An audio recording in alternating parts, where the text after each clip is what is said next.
반갑습니다. 지난주에 제가 염려에 대한 설교를 드렸습니다. 이 시간 제가 가지고 있는 염려에 대해서 다 내려놓고 또 기도했더니 하나님께서 또 은혜 주시고 또 사람 보내주셔서 염려의 문제들이 아주 기쁘고 행복하게 해결된 것을 경험을 했습니다. 오늘 이 시간에도 말씀 통하여 여러분의 안에 있는 실망이라고 하는 이 상처가 치유되고 회복되는 귀한 시간 되시길 바랍니다. 오늘 하나님의 힐링 네 번째 시간으로 실망에 대해서 말씀을 나누려고 합니다. 말씀 시작하기 전에 짧은 동영상 하나 보고 시작하도록 하겠습니다.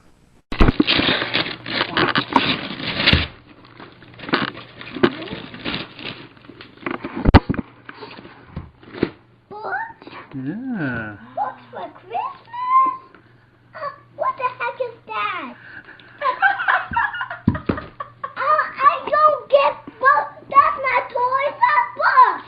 I don't get books for Christmas. You don't get books for Christmas? No, I hate it. You hate books for Christmas? Yeah, poo. I said poo. 귀여운 내복 차림에 한 3살에서 4살 정도 돼 보이는 어린아이가 부모님이 준 크리스마스 선물의 포장을 뜯다가 그 선물이 책인 것을 알게 되고 아주 크게 실망을 했습니다. 실망도 그냥 실망한 게 아니라 아주 분노할 정도로 크게 이제 실망을 한 모습을 봅니다. 그런데 이런 실망이 과연 저 어린아이만의 문제일까요? 여기 앉아 계신 여러분들 중에서 혹시 나는 한 번도 여지껏 실망한 적이 없습니다, 이렇게 자신 있게 말할 수 있는 분 혹시 계십니까? 우리 모두가 다 살아가면서 실망하고 또 그 실망 때문에 아파하고 상처받고 살아갑니다. 물론 어떤 경우에는 우리에게 주어진 실망스러운 상황을 그냥 가볍게 넘기기도 합니다. 그런데 때로는 그 실망의 깊이가 너무 깊고 또 크기가 너무 커서 사랑하지 못하게 되고 믿음을 저버리게 되고 소중히 여기던 이상과 꿈을 버리게 됩니다. 심지어 스스로 자기의 삶을 포기하는 그런 일들도 벌어지곤 합니다. 과연 이렇게 치명적인 실망의 문제를 과연 어떻게 하면 극복하고 치유할 수 있을까요?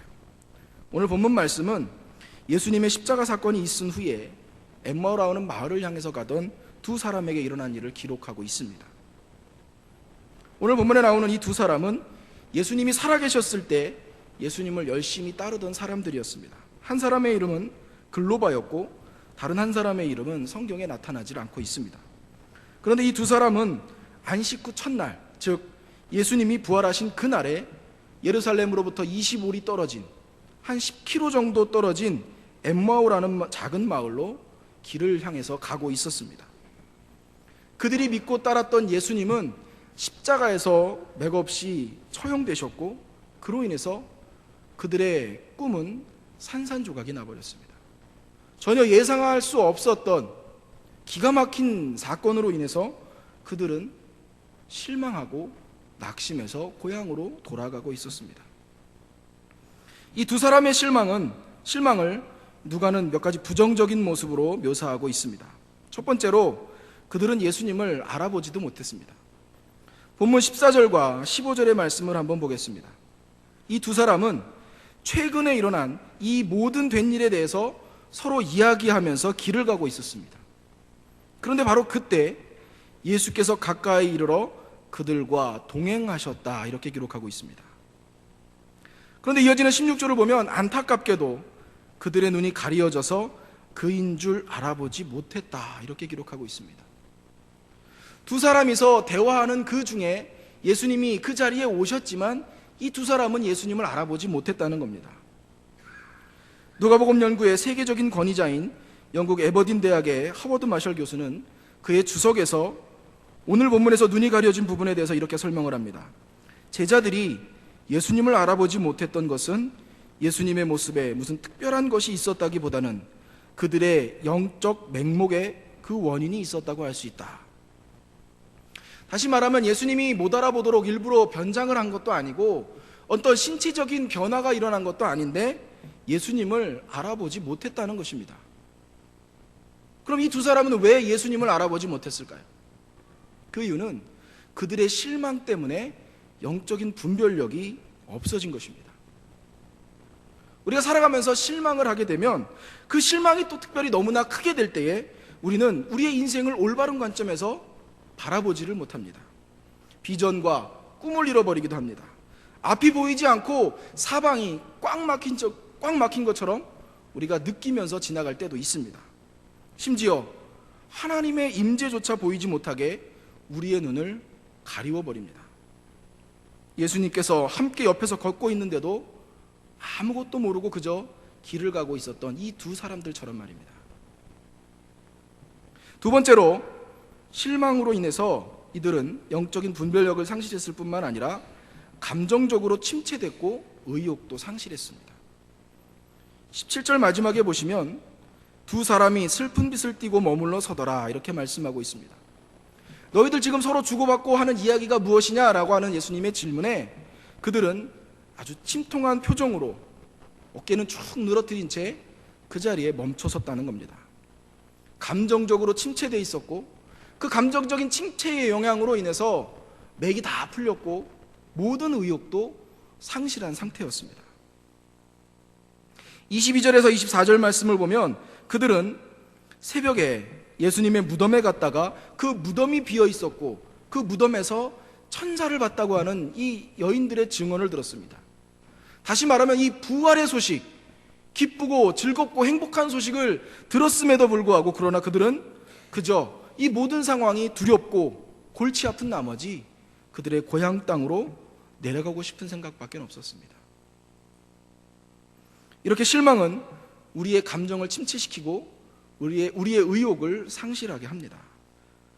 창조적인 생각을 할 수 없게 만들고 좋은 기회가 주어져도 그것을 선용하지 못하고 어떤 도전이나 상황이 오더라도 그것을 이겨내지 못하고 결국 실패하는 삶을 살게 한다는 것입니다.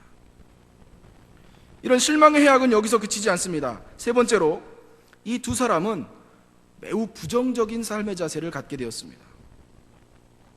길 가면서 서로 주고받는 이야기가 뭐냐라고 묻는 예수님의 질문에 이 글로바라고 하는 두 사람 중에 한 사람이 이렇게 대답을 합니다. 18절입니다. 그 한 사람인 글로바라 하는 자가 대답하여 이르되 당신이 예루살렘에 체류하면서도 요즘 거기서 된 일을 혼자만 알지 못하느냐. 한마디로 말씀드리면, 야, 세상 사람 모두가 다 하는데 왜 당신 혼자 모르고 있냐? 좀 비판적으로, 냉소적으로 그렇게 대답을 한 것입니다. 그들의 부정적인 이런 마음 자세는 부활 소식에 대한 그들의 반응에서 더 잘 나타납니다. 이 부활에 대한 여인들의 말은 그들에게는 가장 기쁜 소식이었습니다. 그런데 그들은 이 소식을 믿지 않았습니다. 이 소식이 진짜인지 가짜인지 좀 확인하려고 하는 노력도 없었습니다. 정말 무덤이 비었는지 빨리 뛰어가서 내 눈으로 봐야겠다고 하는 그런 생각조차도 없었습니다. 그냥 무덤이 비었다는 말을 듣고 누군가가 도구를 해갔겠지, 훔쳐갔겠지, 그냥 그렇게 생각하며 넘어갔던 것입니다. 가장 기쁘고 즐거운 소식이 나쁜 소식으로 받아들여진 것입니다. 이 얼마나 부정적인 모습입니까? 그들은 너무나도 완고했고 또 실망할지도 모른다는 두려움 때문에 이 여인들의 아주 기쁜 소식을 믿지 못했습니다. 믿지 못한 것뿐만 아니라 그들은 오히려 거부한 것입니다. 그들은 더 이상 상처받기가 싫었던 것입니다. 사랑에 상처받은 사람들 어떻습니까? 다시 사람을 사랑하는 게 어렵다고 이야기합니다. 사업이나 여러 가지 관계로 인해서 사람을 믿었다가 상처받은 사람들은 어떻습니까? 사람을 믿지 못하게 됩니다. 사람들에게 마음을 잘 열려고 하지를 않습니다. 이렇게 실망은 우리를 부정적으로 만들고 냉소적으로 만들고 방어적으로 만들어버립니다. 실망은 우리에게 이런 여러 가지 아주 좋지 않은 부정적인 영향을 끼칩니다. 그런데 이런 부정적인 영향들이 결코 사소한 것은 아니라는 것입니다. 비전과 의욕을 잃고 부정적인 마음으로 여러분들 살아간다고 한번 생각을 해보십시오. 얼마나 비참하고 불행하겠습니까?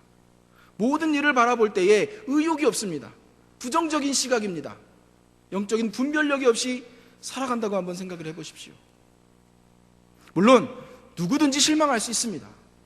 그러나 그 실망을 제대로 해결하지 않고 치유하지 않고 극복하지 않으면 결국은 실패한 인생,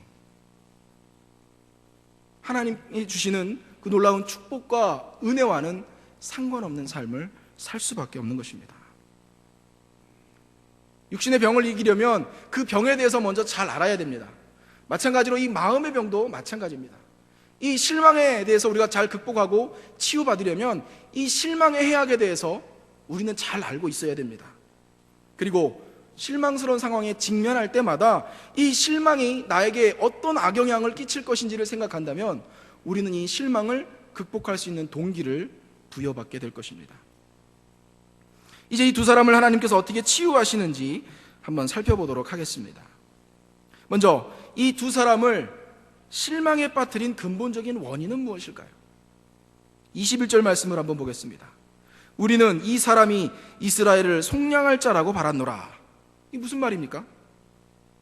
예수님을 어떻게 생각했다는 거예요? 이스라엘을 속량할 자, 이스라엘을 해방시킬 자로 봤다는 거예요. 로마의 억압과 탄압으로부터 정치적으로 해방시키고 또 물질적인 풍요를 갖지 못하는 우리들의 삶을 풍요롭게 만들어 주시고 자유와 삶의 질적인 부분에서 만족시켜 주실 분으로 생각했다는 거예요. 정치적이고 경제적인 메시아로 예수님을 믿고 따랐던 것입니다. 그런데 어떻게 됐습니까? 예수님이 실제로 이스라엘을 정치적으로 해방시켜 줬고 경제적으로 풍요롭게 만들어 주었습니까? 아닙니다. 예수님이 해방시켜 주기는커녕 십자가에 아무런 힘을 써보지도 못하고 힘없이 돌아갔습니다.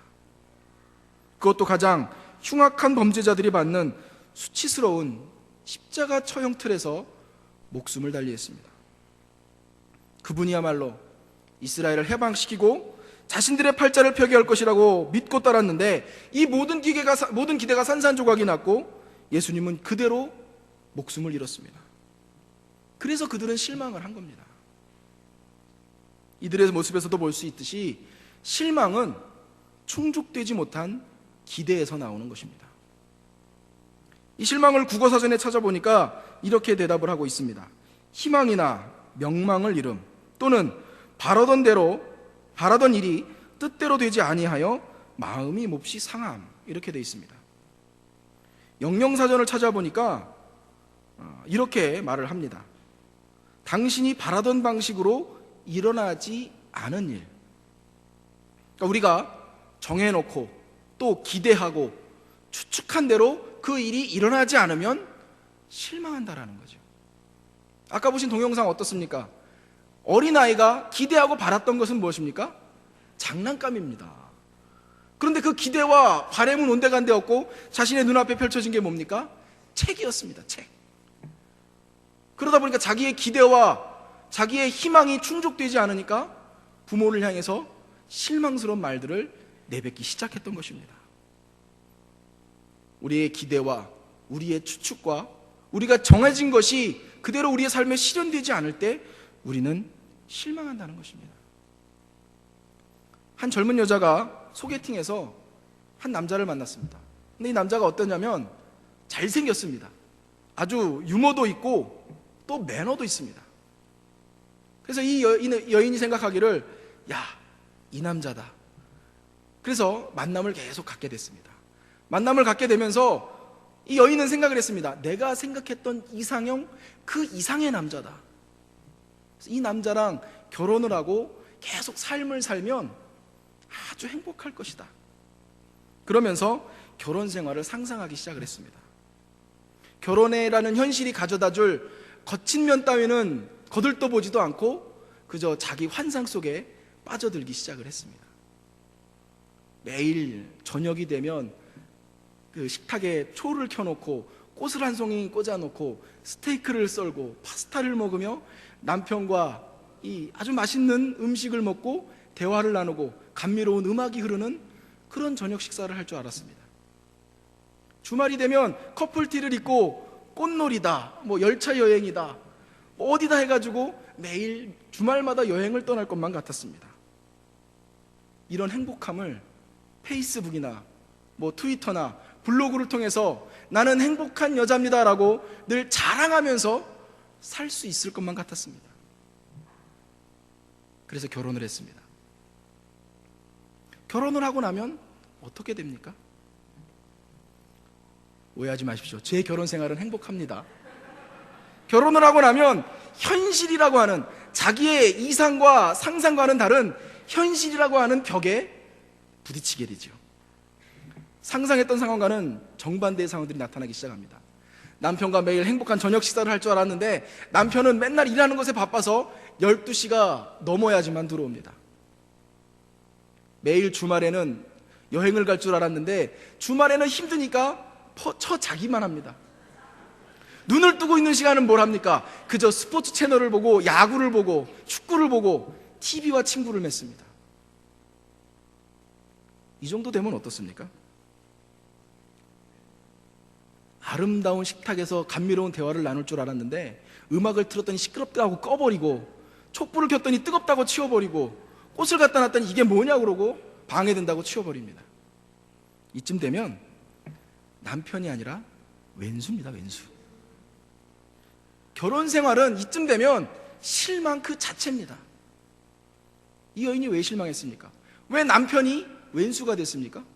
자기가 정해진 대로, 자기가 기대했던 대로, 자기가 생각했던 대로 되지 않았기 때문에 실망하고 낙심했던 것입니다.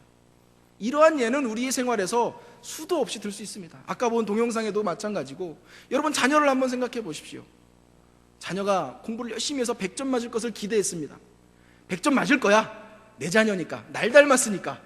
그렇게 정해놓고 기대하고 추측합니다. 그런데 20점, 30점 맞으면 어떻습니까? 낙심합니다. 좌절합니다. 신앙생활에서도 마찬가지입니다. 예수님을 믿고 무병장수하고 부귀영화를 누리는 거, 물론 예수님을 믿으면 그러한 축복을 누릴 수 있습니다. 우리 아까 권사님 기도해 주셨는데, 우리 열림 21속이 정말 생명이 다할 때까지 하나님을 찬양하고 하나님이 주시는 축복을 누리는 삶이 되는 거 물론 중요합니다. 그러나 이것만을 바라보고 신앙생활하면 결국은 실망하게 된다는 겁니다. 하나님이 모든 소원을 들어주신다고 했는데, 그래서 내가 교회 나와서 예배하고 기도하고 말씀 보고 헌신하고 봉사했는데, 그런 생각을 가지면 결국 하나님께 실망하게 된다는 것입니다. 내가 이만큼 들여서 신앙생활하고 헌신하고 봉사했으니까 하나님도 내가 원하는 때에 내가 원하는 방법으로 이만큼 보상을 해주셔야 됩니다 라고 생각한다면, 그 사람은 그렇게 하지 않는 하나님 때문에 실망할 수밖에 없습니다. 예수님은 제자들이 생각하고 기대한 대로 약속하신 적이 없습니다. 오히려 성경은 오늘 우리들에게 이렇게 말씀합니다. 디모데후서 3장 12절입니다. 무릇 그리스도 예수 안에서 경건하게 살고자 하는 자는 박해를 받으리라. 이 말씀이 와닿습니까? 축복받을 것이라고, 무병장수할 것이라고, 세상이 누리지 못하는 그 엄청난 복을 누릴 것이라고 기대하며 나왔는데 박해를 받을 것이라고 합니다. 물론 핍박받는 것이 경건한 사람들의 인생의 전부라고 말하지는 않습니다. 핍박과 동시에 우리는 어떻습니까? 하나님의 놀라운 사랑과 은혜와 지키심의 손길을 경험할 수 있습니다. 삶의 문제와 고통과 여러 가지 어려움 속에서도 한결같이 우리에게 사랑을 베풀어 주시는 그 놀라운 사랑을 우리는 경험할 수 있습니다. 우리는 지금 어떤 기대를 갖고 예수님을 믿고 따르고 있습니까? 무슨 생각을 가지고 하나님을 믿고 섬기고 헌신하고 있습니까? 한 독신 남자가 너무 외롭고 적막해서 앵무새 한 마리를 키우기로 작정을 먹었습니다. 집에 오면 그 불 꺼진 집이 너무나도 싫었던 거예요. 아무런 반응 없는 그 집도 싫었던 겁니다. 그래서 앵무새 하나를, 조그만 세 장에 앵무새 하나를 받아서 집에다가 이제 갖다 놨습니다. 그 다음날 직장을 갔다가 문을 여는 순간 그 앵무새가 짹짹짹거리면서 노래하기 시작했습니다. 며칠이 지나니까 말을 따라하기 시작을 하는 거예요. 그래서 혼자 사는 것 같지 않은 그런 생각에 아주 기뻐했습니다. 그런데 회사를 갔다 오고 이제 집에 들어오는 어느 날이었습니다. 새를 유심히 보니까 다리 하나가 없는 겁니다.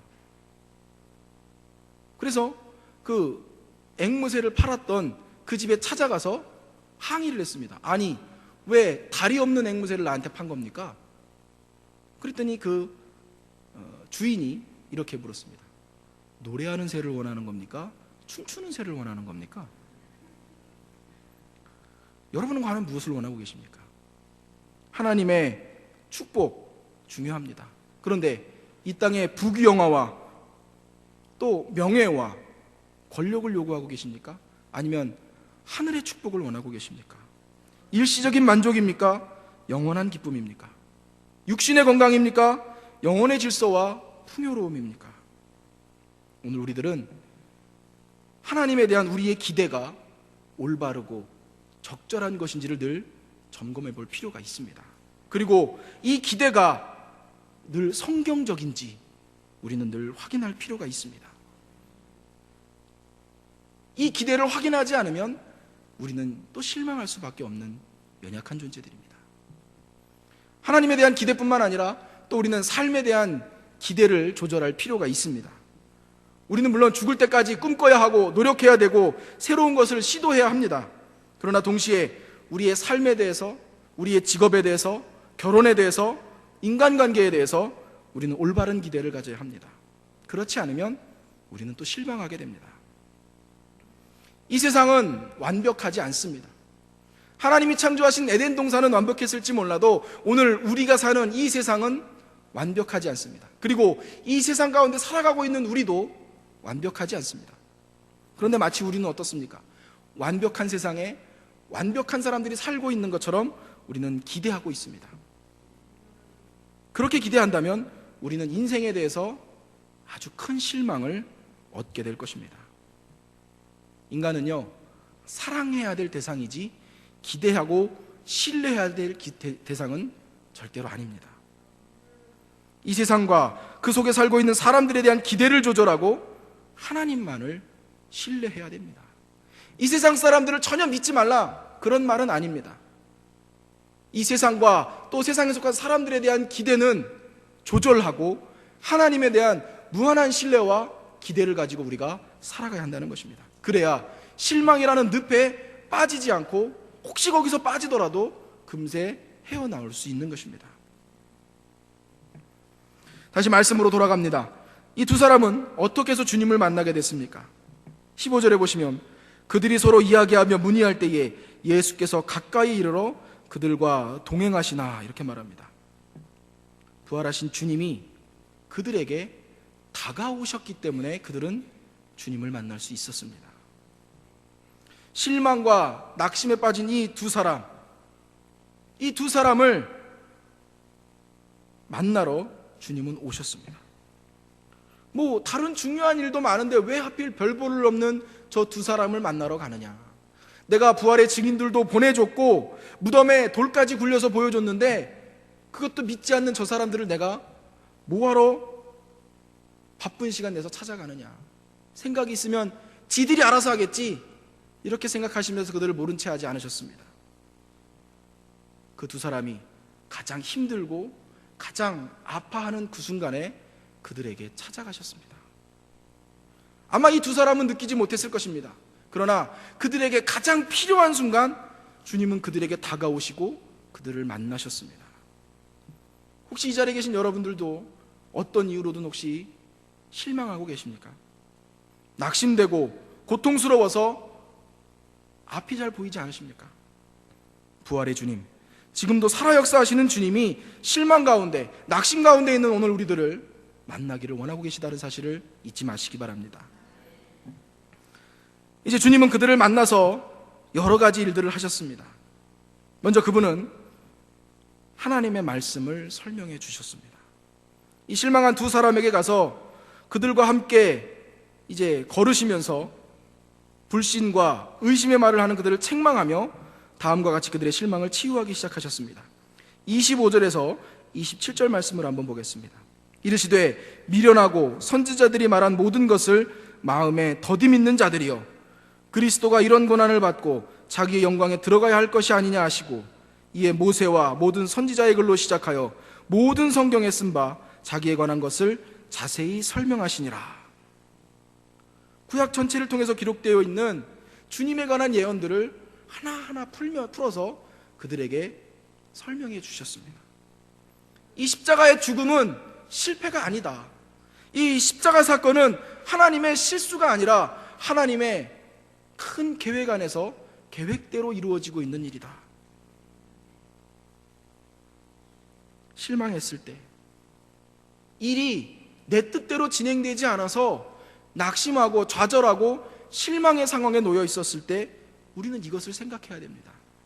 하나님은 여전히 내 삶의 모든 것을 주관하고 계시고 계획하고 계시고 이끄시는 분이라는 사실을 말입니다. 하나님이 지금 내게 일어나는 이 모든 일들을 모르고 있거나 실수하는 분이 아니라는 겁니다. 예수님이 십자가에 달린 사건은 하나님이 마치 관리하지 못해서 일어난 사건이 아니라 하나님의 큰 계획 안에서 이루어진 것이고 그 계획대로 진행된 일이라고 분명히 설명해 주셨습니다. 오늘 하나님은, 우리의 아버지 되시는 하나님은 우리를 향한 지극히 선한 계획을 갖고 계십니다. 그리고 그분의 뜻대로 우리의 삶을 이루어 가십니다. 하나님 사전에 아차라는 단어는 없습니다. 아 맞다, 교육자 중에 한 사람이 잘 쓰는 단어인데요, 아 맞다, 이 단어 없습니다. 잊어버리시는 적이 없습니다. 사람은 아무리 똑똑해도 한계가 있습니다. 그러다 보면 몇 가지는 놓치고 잃어버릴 수 있습니다. 그러나 하나님께는 그런 것이 없습니다. 실수도 없습니다. 하나님이 끝이다라고 말하기 전까지는 끝난 것이 아닙니다. 그러기에 우리는 포기하지 말아야 합니다. 열차가 막 터널 입구를 들어가기 시작을 했습니다. 터널에 들어가면 어떻습니까? 온 사방이 깜깜해집니다. 사방이 깜깜하다고 해서, 두렵다고 해서, 겁난다고 해서 그 열차에서 뛰어내리는 승객이 있습니까? 없습니다. 왜 안 뛰어내립니까? 기관사가 책임지고 그 열차 밖으로 계속 지나갈 것을 모두가 믿기 때문입니다. 실망감이 들수록 하나님을 의지해야 됩니다. 실망감이 들수록 말씀의 자리로 나아가야 됩니다. 어느 때보다 실망이 클 때에 하나님의 말씀을 믿고 의지하고 말씀을 통해서 하나님의 음성을 들어야 됩니다. 물론 그 일이 쉽지는 않습니다. 내키지 않을 때도 있습니다. 그러나 마음이 너무 상해서 성경이 펼쳐지지 않을 때, 바로 그때가 하나님의 말씀이 주는 소망과 능력이 필요한 때인 것을 여러분들 잊지 마시기 바랍니다. 말씀으로 달려가야 합니다. 말씀 가운데서 하나님의 전지전능한 통치권을 여러분들에게 확인시켜 주실 것입니다. 하나님께서 절망에 처한 이스라엘을 어떻게 구속하셨는지, 어떻게 해방시키셨는지, 어떻게 홍해를 가르시고 광야 생활에서 어떻게 인도하셨는지를 말씀을 통해서 다시 한번 여러분에게 보여주실 것입니다. 다윗을 죽이려고 하는 사울, 그 위협에서 다윗이 어떻게 평강을 누렸는지 그 말씀을 다시 한번 여러분들에게 주실 것입니다. 실망하고 낙심한 엘리야에게 다가오셔서 그를 어떻게 일으켜 세워주시고 어떻게 치유하셨는지 그 말씀으로 여러분들의 삶을 다시 치유해 주시고 만져주실 것입니다. 하나님의 말씀은 단순히 어떤 역사적 사실을 우리에게 알려주는 데 그치는 것이 아닙니다. 32절 말씀을 한번 보겠습니다. 예수님이 떠나간 후에 그분이 말씀을 들려주실 때를 회상하면서 이 두 사람은 이렇게 이야기를 합니다. 그들이 서로 말하되 길에서 우리에게 말씀하시고 우리에게 성경을 풀어주실 때에 우리 속에서 마음이 뜨겁지 아니하더냐. 하나님의 말씀으로 인해서 실망하고 마음이 굳어지고 부정적이고 냉소적이었던 그들의 마음이 어떻게 됐습니까? 다시 뜨거워지기 시작했다는 것입니다. 하나님의 말씀은 살아있습니다. 활력이 있습니다. 좌우에 나선 어떤 검보다도 예리합니다. 그래서 우리의 혼과 영과 관절과 골수를 찔러 쪼개기까지 하는 생명의 말씀입니다. 이 생명의 말씀을 가까이 할 때 이 생명의 말씀이 오늘 우리들의 마음을 다시 한번 뜨겁게 타오르도록 만들어 주실 것입니다. 두 번째로 예수님은 그들에게 다가오셔서 하나님의 말씀을 설명했을 뿐만 아니라 그들과 함께 먹으며 그들과 함께 교제하셨습니다. 28절에서 30절 말씀을 보시면 이제 함께 길을 가다가 말씀을 풀어주면서 이제 엠마오를 향하는 길로 계속 가고 있었습니다. 엠마오에 도착했을 때 예수님은 다시 가던 길을 더 가려고 하셨습니다. 그런데 이미 날이 저물었고 그 말씀을 통해서 마음이 뜨거워졌던 이 두 사람은 자신들의 집에서 함께 유하기를 강하게 청했습니다. 깊이 실망한 이 두 사람의 숙소에 들어가서 함께 식사의 자리에 하셨다는 것, 그것은 단순히 그 자리에 함께 하셨다는 것이 아니라 그 사람들과 예수님이 깊은 교제를 나누셨다는 것을 의미합니다. 그 교제의 결과 어떤 현상이 일어납니까? 31절입니다. 그들의 눈이 밝아져 그인 줄 알아보더니, 실망으로 인해서 영적인 분별력이 상실했던 그들에게, 그들과 교제하는 그 순간 그들의 영적인 분별력이 살아났다는 것입니다. 그들의 영적인 눈이 밝아져서 부활하신 주님을 다시 볼 수 있게 됐다는 것입니다. 예수님의 실체를 보게 됐고 믿음의 눈을 되찾게 됐던 것입니다. 혹시 실망 중에 계십니까? 부활하신 주님이 실망 중에 있는 바로 나와 교제하기를 원하십니다. 죽음을 이기신 그분이 실망 가운데 있는 나에게 그 능력을 나누어 주기를 원하고 계십니다. 그 사랑을 우리에게 부어주기를 원하고 계십니다. 다시 눈뜨게 해서 영적인 실체를 보게 하며 다시 꿈꾸기를 원하고 계십니다. 우리의 실망을 내쫓고 그 안에 소망을 불어넣어 주시기를 원하고 계십니다.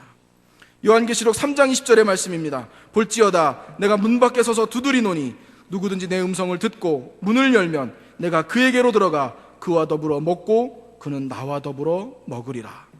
예수님은 지금도 살아계셔서 우리의 마음의 문을 두드리고 계십니다. 실망할수록 우리는 주님과 함께 식사의 자리, 교제의 자리로 나아가야 합니다. 그리고 주님께 강력하게 요청해야 됩니다. 주님, 이 자리에서 나와 먹고 마시고 함께 유하기를 원합니다. 나와 교제해 주시고 나의 영적인 눈을 뜨게 해 주옵소서. 예수님을 여러분의 삶으로 초청하시기 바랍니다.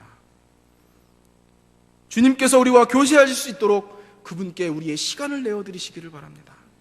성령을 통해서 그분이 우리의 마음을 만지실 수 있도록 우리의 마음을 내어드리시기를 바랍니다. 내 자신을 방어하거나 가장하거나 숨기려고 하지 말고 있는 모습 그대로 주님 앞에 내어놓으시길 바랍니다. 마음의 문을 활짝 열 때 주님이 우리의 실망을 기쁨으로 바꾸어 주실 것입니다. 낙심되고 메마른 우리의 마음을 다시 한번 뜨겁게 타오르도록 해주실 것입니다. 영적인 분별력이 사라진 우리들의 눈을 뜨게 해주셔서 믿음의 실체를 알게 하시고 부활하신 주님을 바라보게 해주시고 새로운 꿈을 꾸게 해주실 것입니다. 실망했다고 해서 우리는 서두를 필요가 없습니다. 인내하면 됩니다.